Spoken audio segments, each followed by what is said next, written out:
Bonjour tout le monde, bonjour les amis, bonjour la résistance. Alors la vidéo que je vous avais promise suite à la dernière vidéo en ce qui concerne la probabilité ou la possibilité d'infiltration d'entités parmi la population humaine, je ne sais pas si vous l'avez vu.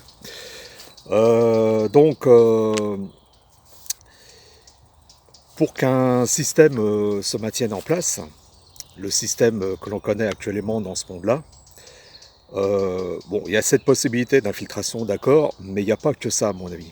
Euh, il faut bien d'autres choses parmi la population humaine. Alors qu'il y ait des possibilités d'entités extérieures qui contrôlent et infiltrent l'espèce humaine, je parle sur ce monde-là, hein, pour le monde que l'on connaît, ailleurs je ne sais pas parce qu'il y a d'autres mondes.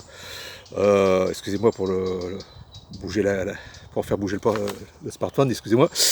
Euh, Attendez, je vais plutôt la tenir de la main droite, et là j'ai une petite feuille de la main, j'ai une feuille de la main gauche, j'ai une note.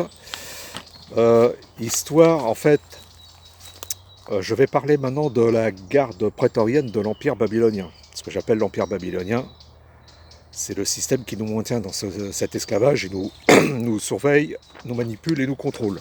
Enfin, nous manipule pour les moins éveillés. Mais en tout cas, nous contrôle et fait en sorte que ce monde ne soit jamais évolutif, bien entendu. Que ce modèle de fonctionnement ne soit jamais renversé. Alors, attendez, il y a un peu de bruit. Cette garde prétorienne, il ne faut pas qu'un seul niveau. Elle est à plusieurs niveaux. J'ai pris le temps de réfléchir à tout ça. Elle a plusieurs couches. Et moi, je lui en ai trouvé 6. Excusez-moi, 6 de ce que vous savez, mais pour l'instant, j'en ai trouvé 6, il y en a peut-être plus. Et en détaillant bien. Et vous allez comprendre, vous allez peut-être commencer à comprendre pourquoi ce monde-là, dans les temps à venir ou plus ou moins éloignés, ne peut plus évoluer. Euh, il y a des choses qui ont été bien installées depuis belle lurette pour que ça ne soit pas possible de quasiment bouger les choses, même avec la meilleure volonté du monde, la meilleure lumière que nous ayons. Donc je l'appelle donc la garde prétorienne de l'Empire. Je regarde que tout se passe bien, impeccable, ça tourne. Voilà comment je l'appelle. Déjà, ce système-là, ce modèle-là, il lui faut des murs porteurs, il faut des piliers, il faut quelque chose qui soit vissé avec des tire-fonds. Mais tout ça aussi avec le concours et l'agrément, on va dire, le consentement de la population. D'abord, il y a l'État. Ce qui fait État, c'est l'ensemble de la population avec quelque chose qui régit cette population, qui la gouverne, les gouvernements. L'État, l'État babylonien, ce sont les gouvernements qui sont renouvelés par la population, hélas, mais c'est comme ça. Il y a les grandes entreprises, je ne parle pas des petites entreprises. Si il y a des petits entrepreneurs parmi vous, ne vous sentez pas concernés comme ça. Mais je parle des grandes firmes, des grandes entreprises, bien entendu. Il y a le système bancaire. Tout ça, ça fait un attelage qui gouverne le monde par le pouvoir, la suprématie et l'argent surtout. C'est avec l'argent comme seule convention sociale à ce monde-là qu'on maintient 8 milliards d'êtres humains en esclavage intégral, complet et peut-être définitif dans ce monde-là. Il y en a eu certainement avant nous des civilisations qui ont vécu avec un autre système de soumission et d'oppression et d'inertie. Donc ça, je dirais, c'est l'Empire, c'est les bases de l'Empire, c'est les murs porteurs de la bâtisse. Ensuite, je dirais, il y a la première garde. Moi, je dirais les chiens de les chiens de berger, les protecteurs. Il lui faut une première garde protectrice à cet empire. Il lui faut une première couche. Donc, ce sont les corps d'État qui sont censés les protéger, qui sont payés pour ça, par nos impôts, s'il vous plaît, monsieur, dame, bien entendu. Donc, il y a la police, la gendarmerie et l'armée. Eux sont chargés de maintenir l'ordre établi. Soit par la répression, la punition, qui est donc aussi la prison et les amendes. C'est comme ça qu'on soumet une population. Vous avez dû voir dans les mois précédents et les années précédentes comment ça a frappé très fort dès que quelqu'un met un pied dans la rue. Je ne vais pas rappeler ce qui s'est passé. On a des exemples plus qu'il nous en faut pour nous en convaincre. Donc j'ai dit que j'allais oublier personne. On n'est qu'à la première garde. Évidemment, vous la connaissez, et vous allez voir après que ça se précise, c'est plus subtil. Là, on ne la voit pas. Ça, donc, vous le voyez, l'État, les corps d'État. C'est-à-dire la première garde prétorienne. En plus, en deuxième, pour maintenir tout ça, vous les connaissez, vous avez les médias. Tous les médias, les grands médias que vous connaissez, qui sont des organismes de contrôle, de manipulation et d'éducation, qui maintiennent la population dans cet état-là par le mensonge, la manipulation, l'éducation aussi des masses, l'éducation à la division, à la séparation, à la compétition, à la concurrence, par le biais de tout un tas de mensonges et de manipulations, et l'obéissance, c'est-à-dire faites ce qu'on vous dit, c'est la voix de son maître, hein, c'est le porte-voix de l'État et des systèmes de répression. Il conditionne les gens, par exemple, pour qui voter aux prochaines élections, qui est bon, qui est mauvais, qui doit être puni, qui doit être récompensé, qui est beau, qui est laid, qui est gentil, qui est méchant. Ce sont des organismes de manipulation mentale puissants et de conditionnement et d'insertion de programmes dans la psyché des gens absolument redoutables. Et ça, dans tous les pays du monde. Ça peut parler n'importe quelle langue, si vous traduisez l'anglais et tout ça, ou l'allemand. Je peux vous dire que c'est dans toutes les nations comme ça, bien entendu. Donc ça, c'est, on va dire, la deuxième garde, qui est juste après, moi je dirais la police. C'est la police de la pensée, de la programmation et de l'endoctrinement des masses. Ça marche, regardez l'état mental et psychologique et psychique des gens. C'est un carnage, c'est mieux, les médias, ça vaut bien une armée. La façon dont ils font les choses, ça vaut bien 1000 armées des fois. Mais là, c'est l'armée pour le cerveau, pour la pensée, pour la psyché. En troisième position, mais je ne sais pas s'il fallait que je le mette comme ça, oui plutôt, oui. Ce qui est à peu près pareil, c'est l'éducation nationale, c'est-à-dire l'école dès le plus jeune âge, dès le plus petit âge, ça commence même à la maternelle et au CP. L'éducation nationale qui font, genre à la limite, je dirais que les médias font le boulot de l'éducation nationale, mais sont le relais pour les adultes de l'éducation nationale. Je regarde ma feuille, ils nous éduquent à la compétition, à l'obéissance, à se mettre à la conformité au système dominant.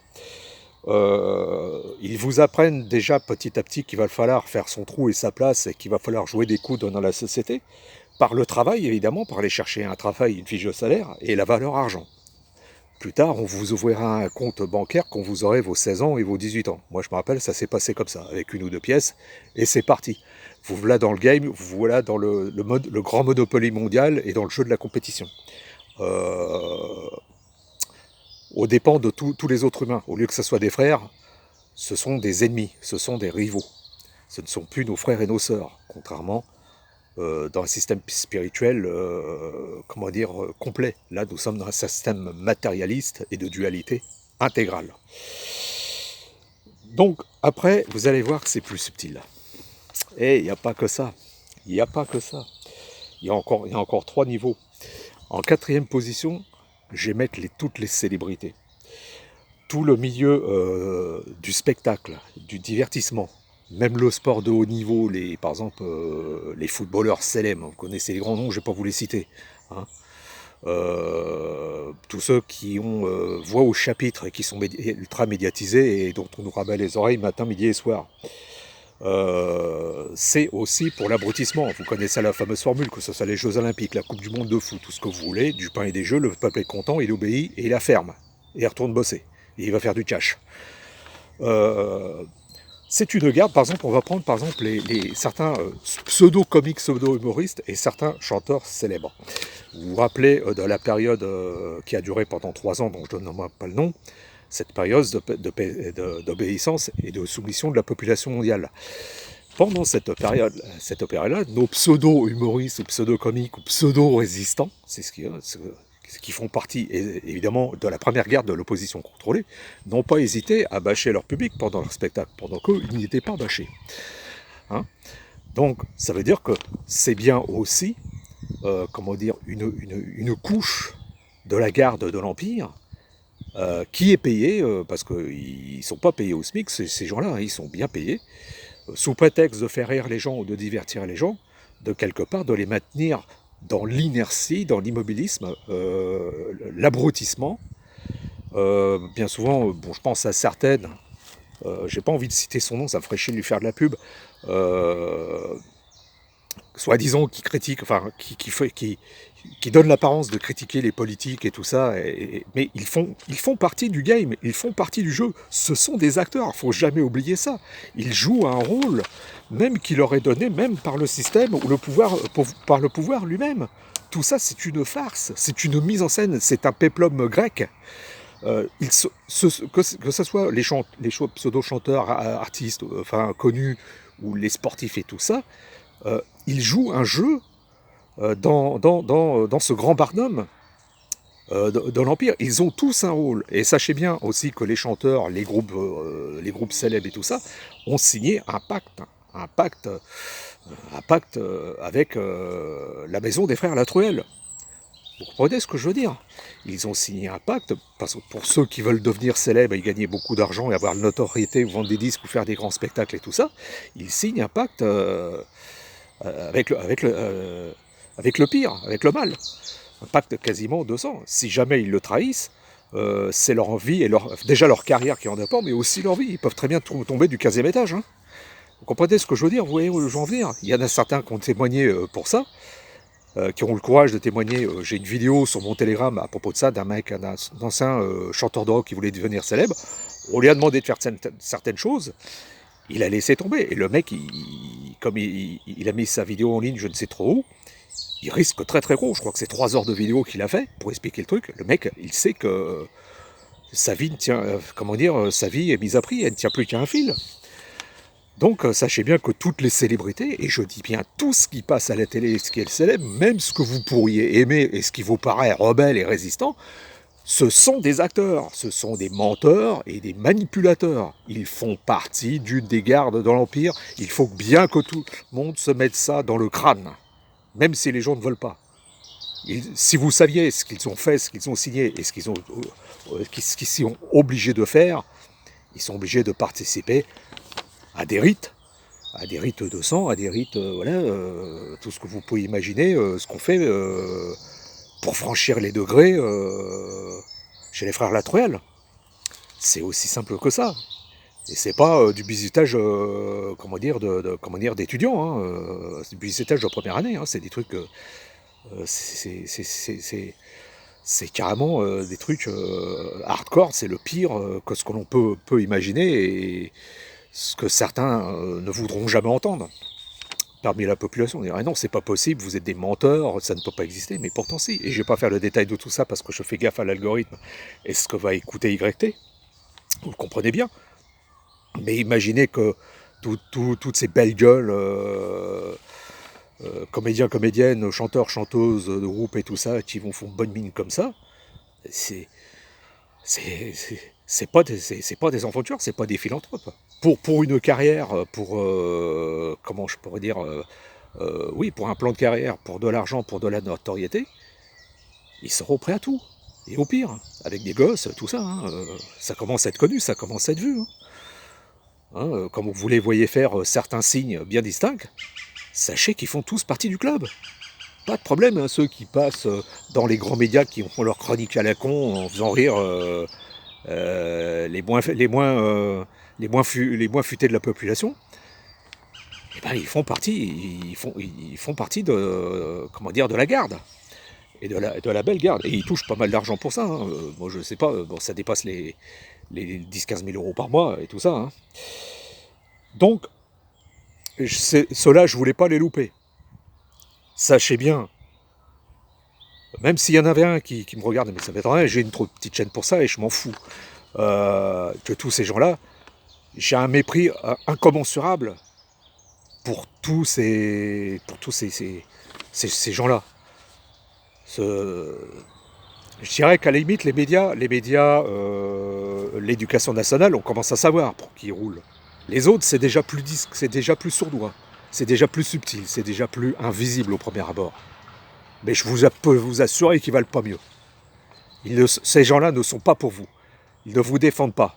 Ils jouent un rôle. Ils sont comme un avatar dans un jeu vidéo. C'est les mêmes raclures que ce que je viens de citer plus haut. Exactement. Il n'y a rien qui les sépare des autres. Après, je mettrai en cinquième position ce que j'appelle la première guerre civile. Vous allez comprendre, comme on dit en espagnol, la Guardia Civile, sauf que là, c'est pas les corps d'État. C'est autre chose et c'est encore plus sournois. Et là, on attaque la population. On n'est plus dans les médias et dans le milieu du spectacle des gens connus. C'est des gens comme vous et moi, des gens de la population, des gens que vous croisez dans la rue, avec qui vous discutez dans la rue, sur les places de marché et tout ça. Ceux-là,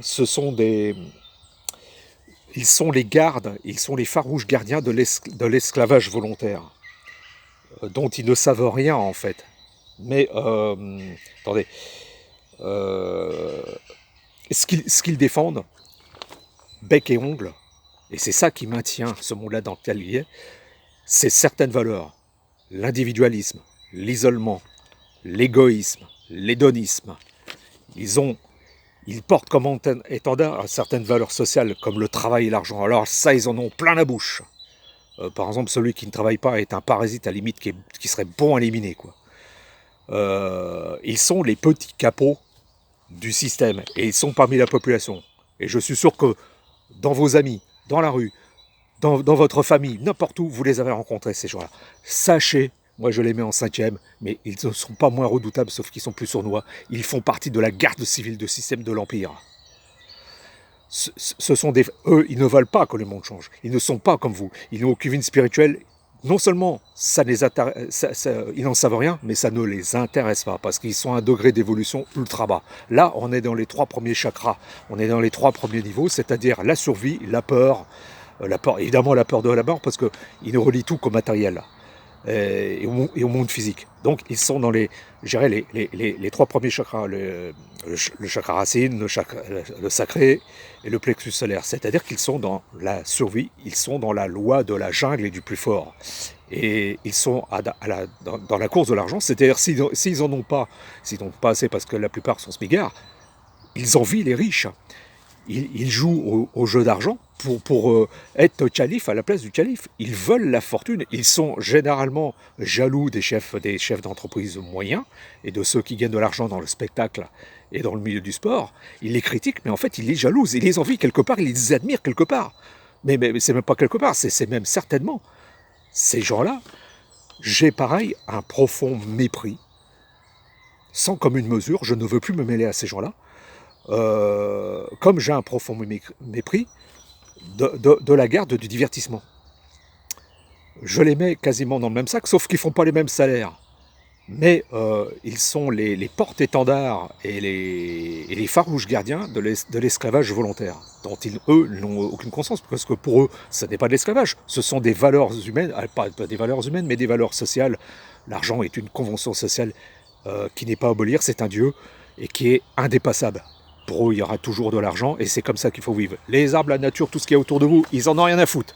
Mis à part de se balader dans un parc avec leurs gosses pour faire du vélo, je peux vous dire qu'ils ne regardent rien autour de vous. Parce que ça, les feuilles, les arbres et tout ça, ça n'a pas de valeur pour eux. C'est juste histoire de prendre le bon air. Mais eux, la valeur, en fait, sur quoi ils se mouchent ou ils se torchent, c'est le fric.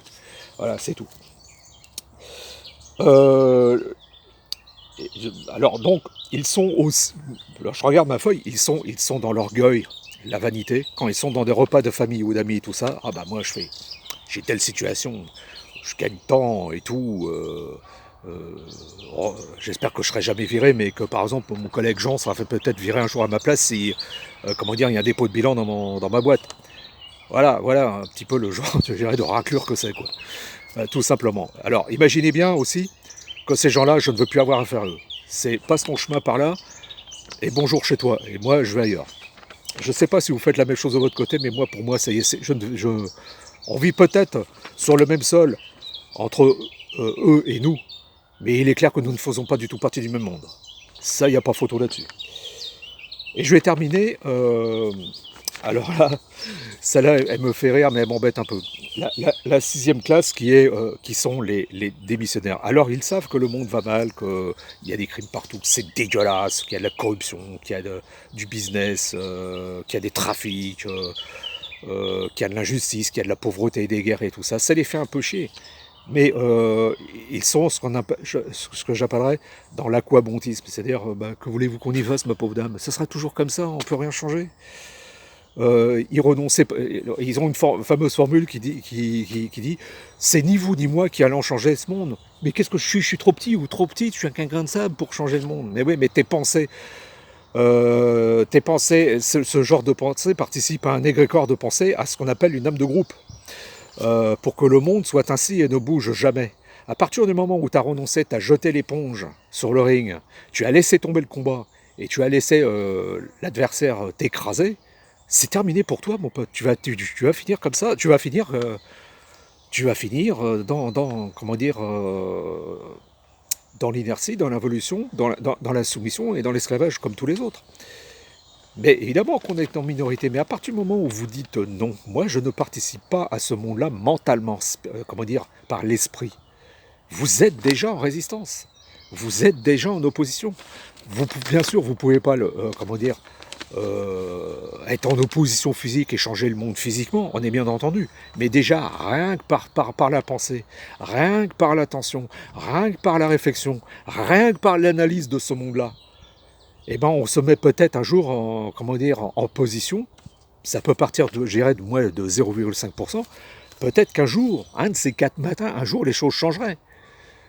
Parce que les gens qui paraissent comme fous, ou comment dire, utopistes, ou rêveurs, et qui ont des idées pour changer le monde, un jour ils sont une minorité.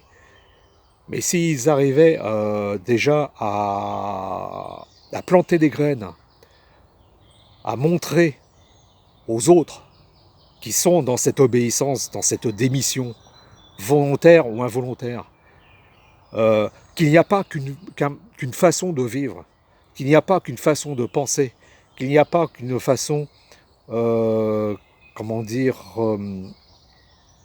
qu'il n'y a pas qu'une seule intention, que les modèles de vie, comment dire, de construire un monde, il n'y en a pas un seul, il y en a X, il y en a peut-être des milliers. Et c'est pour ça, alors là je vais en venir, j'ai posé ma feuille, et c'est pour ça que le système babylonien a inventé le modèle de l'héliocentrisme et de la boule toupie. Les gens sur leur boule toupie qui tourne à 1600 km/h et qui s'en sentent tout seuls paumés sur leur petit, comment dire, sur leur petit poids qui tourne à une vitesse folle, perdu dans un espace vide, ils se disent, mais le modèle dans lequel je vis, il n'y en a qu'un, et c'est celui-là, et je suis obligé d'y obéir, il n'y en a pas d'autre. C'est fait pour ça le modèle héliocentrique et le modèle de la Terre toupie. Parce que sur une boule toupie, tout est limité. Comment dire, les ressources sont limitées, les populations sont limitées, la conscience est elle-même limitée sur un petit poids perdu au milieu de rien. Enfin, au milieu comment dire, d'un espace, comment dire, infini. L'espace, évidemment, le vide n'existe pas. Mais c'est ce qu'on leur fait croire. À partir de ce moment-là, ça fait des démissionnaires. Parce qu'il n'y a rien autour d'eux qu'ils peuvent aller voir comme exemple de différents, et qu'il y aurait d'autres modèles de pensée, d'autres modèles de fonctionner et de vivre. Ça a été fait pour ça, hein, le petit poids qui tourne dans le vide spatial. Que si, par exemple, tout d'un coup, ils découvraient qu'au-delà de leur monde, il y en a peut-être des centaines d'autres. Alors, peut-être aussi avec des formes de civilisation barbares, involutives aussi, et, comment dire, et négatives. Parce qu'il faut de tout. Il faut du bien pour le mal, il faut du jour pour la nuit, la lumière pour l'ombre. Mais il y a peut-être aussi des civilisations, et elles, qui n'ont pas besoin de gouvernement, et qui vivent de manière autonome, libre et consciente. Et si jamais ça, un jour ils le découvraient par n'importe quel moyen, mais ça changerait absolument tout. Là, je veux dire que demain, il n'y a plus de gouvernants, il n'y a plus de fric, il n'y a plus Si tout d'un coup, ils découvriraient un modèle de civilisation où les gens vivent les uns pour les autres, en une véritable communauté humaine, comment dire, où personne ne les gouverne directement, mais où tout le monde est conscient et autonome et sait ce qu'il a à faire pour le bien vivre ensemble, la dignité, le respect, la paix et la sagesse. Et ben tous ceux déjà que je classe dans la 6e classe des démissionnaires, ah là, ils commenceraient à converger autrement. Et du coup, ça prendrait de l'ampleur. C'est pour ça que le système, le modèle, l'empire babylonien doit absolument maintenir la thèse de l'héliocentrisme et le coup de la terre boule perdue au milieu de nulle part, qui tourne autour d'un soleil. Hein, le soleil tourne autour de nous, bien entendu. Parce que, évidemment, ce qu'on leur laisse croire et ce qu'on leur fait croire, s'il y a des modèles de vie ailleurs, s'il y en avait dans l'espace sur d'autres boules, ils sont si loin que les autres ne peuvent, ils peuvent pas nous voir, ou ils peuvent pas venir nous visiter, et où nous ne pouvons pas aller parce qu'il n'y a ni les moyens technologiques, ni les financiers de le faire, ni les moyens techniques pour le faire. Donc les gens sont obligés de se contenter et de s'accrocher dans un système qu'ils pensent unique, un modèle de vie qu'ils pensent unique, tout simplement. Et c'est pour ça que petit à petit, l'Empire a pu construire les 6 couches de sa garde. Je reprends la feuille là, voilà, voilà ça. Excusez-moi, je suis désolé si je bouge, mais en fait j'ai la perche dans une main, la feuille dans l'autre. Voilà, donc il faut bien comprendre tout ça. Ils ont eu le temps de bâtir les barbelés, les clôtures électriques de leur monde. D'ailleurs, la ceinture de glace qui entoure de ce monde, je pense qu'elle a été créée artificiellement, c'est la clôture de l'Empire. C'est le fil de fer barbelé électrifié, d'ailleurs c'est gardé par l'armée, on ne peut pas passer au-delà du 60e parallèle, parce que dans ce monde-là, il y a 4 portes dans ce mur de glace, et on peut passer, on peut aller visiter d'autres mondes, où ça se trouve il y a plus d'animaux, il y a plus de verdure, il n'y a pas de pollution, rien n'est pollué, ce sont des mondes de paix, de sagesse et d'intelligence, et cette race humaine qui fait partie d'un champ d'expérimentation, je dirais d'une plantation, d'une bananerie, et d'un zoo, un zoo pour humains, ne doit jamais le savoir. Et c'est pour ça qu'il y a cette clôture de glace qui est tout autour et qui est, farouchement gardée, déjà par l'armée, les scientifiques qui sont associés à ce gouvernement-là, au gouvernement et tout ça. Voilà, je pense. Alors, oui, j'ai 27 minutes, mais je ne pouvais pas bâcler ça. Donc vous commencez à comprendre pourquoi ce monde-là, c'est le statu quo, et non seulement il n'évolue pas, mais vous avez bien vu qu'il se dégrade très sérieusement jusqu'à sa destruction. Le but des autres, qui nous contrôlent, c'est d'organiser un reset, de détruire cette civilisation-là et de remplacer ça par autre chose à leur guise. Il faut bien savoir. Et cette population-là qui sera passée, sera passée dans ce monde-là sans jamais vraiment vivre, mais exister dans un esclavage du jour de leur naissance jusqu'au dernier jour, jusqu'au jour de leur trépas. C'est bien grave et c'est bien triste. Toute une incarnation a passé quasiment... alors là, on n'a plus des chaînes aux pieds et aux mains. C'est là-dedans que sont les chaînes. Alors quelque part, de temps en temps, avec des vacances, des congés, des machins, ils mettent un anneau, un maillon supplémentaire à la chaîne et ils la repayent en argent. Hein, quand elle est un peu trop rouillée, avant qu'elle casse. Vous voyez ce que je veux dire? C'est ça leur but. Les petits faux cadeaux comme les jours fériés et tout ça, c'est mettre juste un maillon de plus et de mettre de l'anti-rouille d'aluminium sur la chaîne pour quand elle est trop oxydée, parce que quand un système vieillit, s'il ne se renouvelle pas, il tombe, il casse. Donc ils sont obligés de le ripolliner, de le repeindre et de lui refaire une santé pour qu'il reparte de plus belle et qu'il ne soit jamais remis en question. Et c'est ce qui est en train de se passer. Donc cette population-là, sur la croyance qu'il n'y a qu'une seule vie, qu'il n'y a que le travail et que l'argent, enfin le travail pour l'Empire, les impôts et l'argent qui est associé, et renouveler des gouvernements, à tout va et à vitam aeternam, eh ben, cette population-là va droit vers son extinction, parce que tout ce qui n'évolue pas stagne, et tout ce qui stagne finit par tomber. Comme un pistard, comme un cycliste qui fait du surplace, vous ne pédalez pas, vous tombez. Là, ça n'avance pas, ça va tomber. Comme un fruit mûr.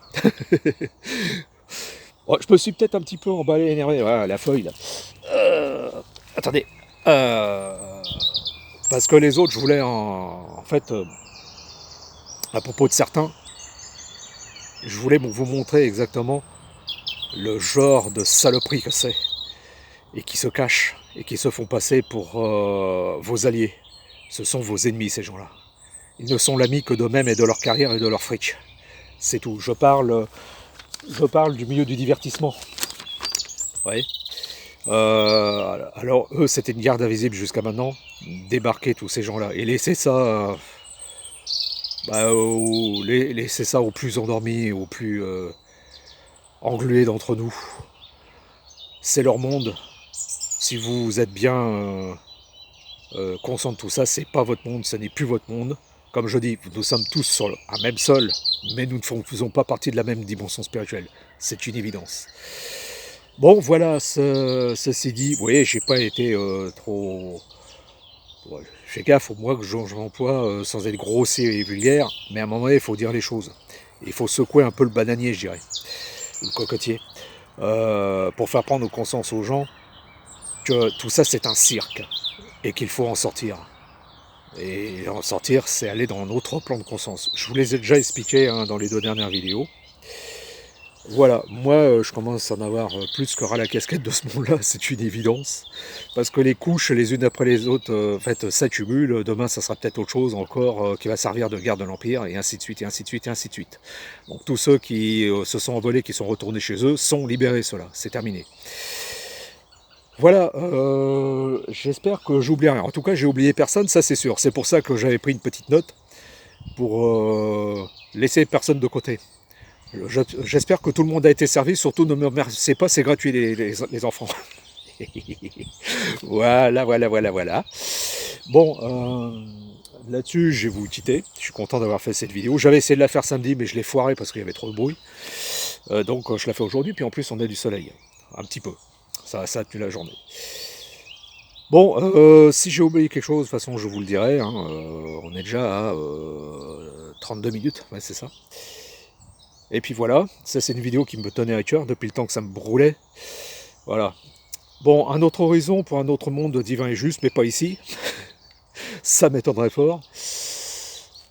Et puis voilà, soyez vigilants, ouvrez l'œil, comment je pourrais dire, méfiez-vous des... Je sais plus qui c'est qui disait ça, méfiez-vous des contrefaçons, des faussaires et des menteurs et des manipulateurs et des renards. Parce qu'ils sont nombreux et ça jappe. Et puis voilà, c'est tout ce que je peux vous dire pour l'instant. Bon, je pense que pour l'instant, on a fait le tour de tout le monde, pour le moment. Si j'ai du nouveau, je reviens vers vous, bien entendu. Voilà, bon bah je vais vous laisser, et j'espère qu'il y a un petit rayon de soleil chez vous, que vous profitez de la nature, vous profitez du bon temps, quand vous pouvez en profiter. Ce matin, je suis allé boire mon petit café dans un autre parc, au soleil. J'étais heureux. Il faut savoir se faire ces petits moments de bonheur, de plaisir dans ce monde débile, dans ce monde poubelle. Là où c'est possible, vous voyez, là, je suis dans un coin, là, personne pour m'enquiquiner. De toute façon, la plupart, ils sont tous au boulot, tant mieux. Je suis dégueulasse, je suis peut-être méchant, mais quelque part, enfin, c'est la juste réponse, c'est la réponse du berger à la bergère à ce monde